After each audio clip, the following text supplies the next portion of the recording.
He joins me, co-founder of Implement AI, who starred on TV's Dragon's Den, came to do a phone-in with me, was it a year ago, 6 months ago, and you scared the bejesus out of me about AI, and I've been quoting you ever since, Piers. Welcome back to the programme. What's your view in principle on working from home?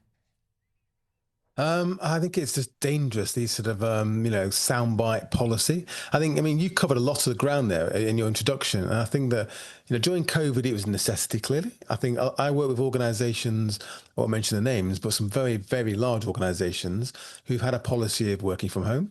And now they've gone to a policy of, maybe 2 or 3 days in the office, because depending on what you do, what you said there, Ian, is correct. Sometimes you need to interact with your colleagues and people, ideas, innovation, better when you're all in the room together. I was a lawyer, and training as a lawyer from home would be very, very difficult. I learned a lot of my skills by being in the room with lawyers and clients, learning how to talk to clients and deal with them.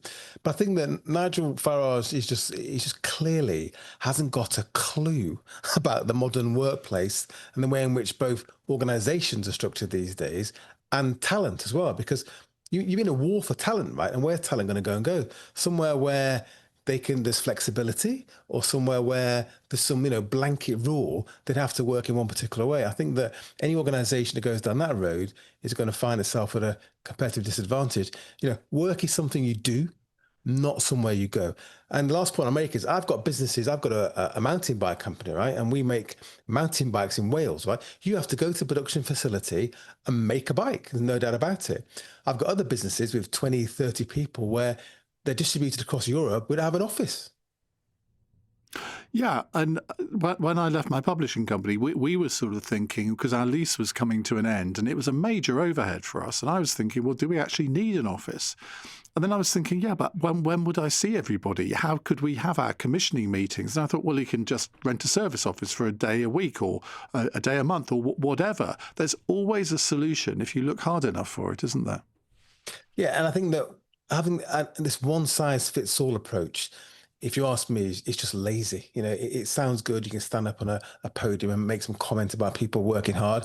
I can agree with him that we might need an attitudinal change to people working hard, because you don't go on in life if you don't.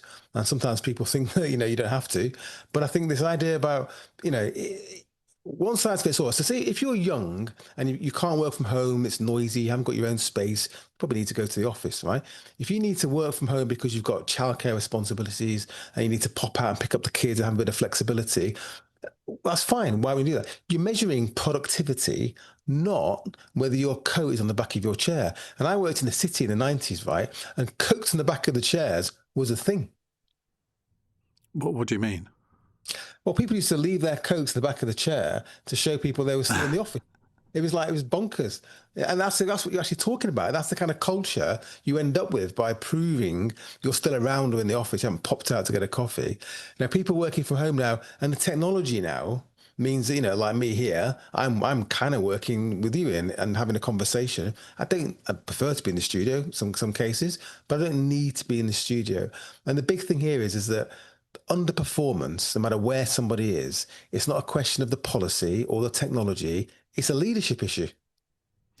It's also understanding the requirements of your own organisation, isn't it? And maybe there are too many people who maybe don't really understand the whole concept of what people can do at home, because I suspect that there will be some people listening to this program who think, well, you can easily work, if you do a 9-to-5 job, well, you work 9 to 5 at home. Well, it doesn't work like that, does it? Because obviously there are distractions at home, and you probably actually work a much longer day because of those distractions, because you still have to get the work done.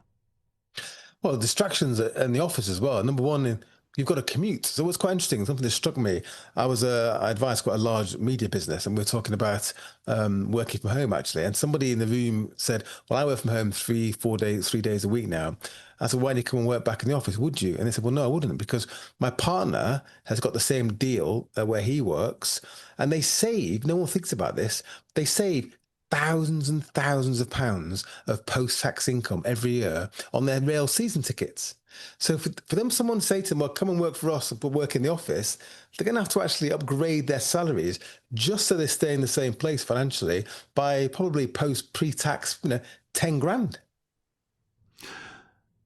And I don't know if any sort of business organisations like the IOD or CBI, if they've done any big surveys on this, because we've now had 3 or 4 years where people have been working from home. So we've now got the evidence, I suppose, as to whether it can work and in what type of organisations it works better. I mean, should we be learning about best practice for working from home? Yeah, so you've got external third-party research which shows that it does increase productivity if it's structured in the correct way. But large organisations have done their own homework and they know that it actually makes people happier. They have more flexibility. They can attract talent. So that's the key to this at the end of the day. And people are more productive. You know, the jury's not out. The jury came back and said this works. So Nigel Farage probably needs to read some of the more recent research. Piers, great to talk to you again. Thank you very much indeed. 0345 60